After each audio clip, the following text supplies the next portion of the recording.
Hey guys, so I just want to introduce myself. My name's Holly, and I am the wife of a very special man that has just went through nervous system dysregulation. Well, I just say just went through, but he's actually still in his recovery journey. And I wanted to tell you a little bit about our story. I'm going to be providing some support to family members and people that are supporting their loved one through this journey. So you can like, subscribe, follow, whatever it is that they do here on YouTube. I'm so new to this. This is very much out of my realm, but I guess we will learn together. So a little bit of background about our story. My husband had a very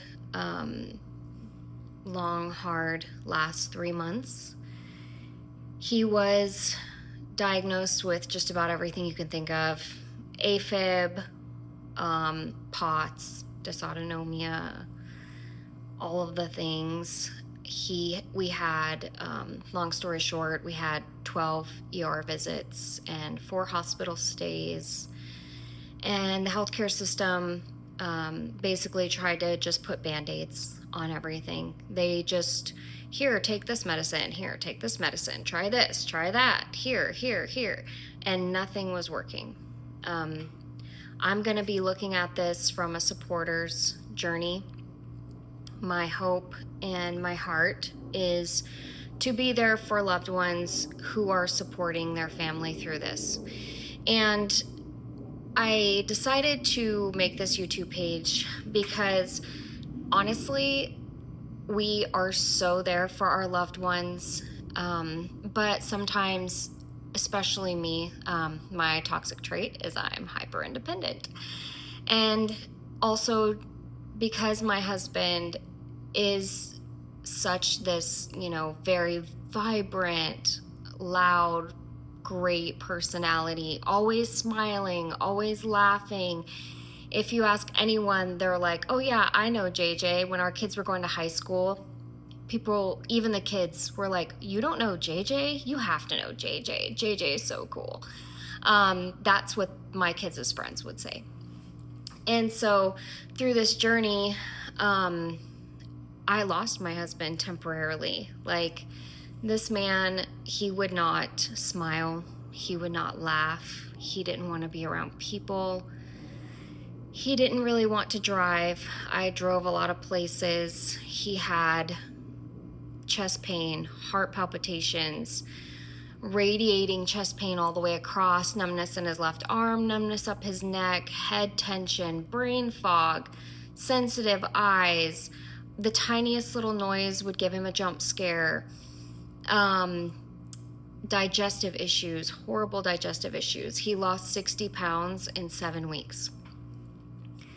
And, as his wife, watching him go through this, watching him have all of these symptoms that were just not him, as someone that has loved him for 30 years, it was really hard for me to cope with it, per se, for myself. I was doing an awesome job. I felt like being there for him, supporting him. We talked about his symptoms and how he was feeling and what he was thinking literally 24/7, to the point to where I didn't even remember what a normal conversation felt like.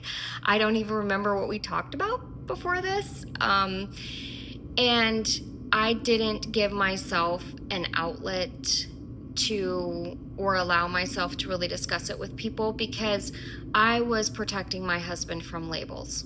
I didn't want people to label him or think negatively of him, or pin him with some negative connotation about what he was going through. So lots of times it was just me and God, right? Just me and God talking about it, me crying about it, finding a place to hide, even though he had to be with me 24/7. Like, if I wasn't in the room, he didn't like it. He was scared. So I would have to find these little moments, and lots of times it was at night before he went to bed, or after he went to bed, I'm sorry, that I would sit alone and pray. And really, up until now, only me and God knew the full extent of what my husband was going through. And so I feel like I did myself a disservice because I needed support too. There were times as a woman, as a human being, I would get in my feelings like nothing is about me anymore. I spent Mother's Day in the hospital, like, with him.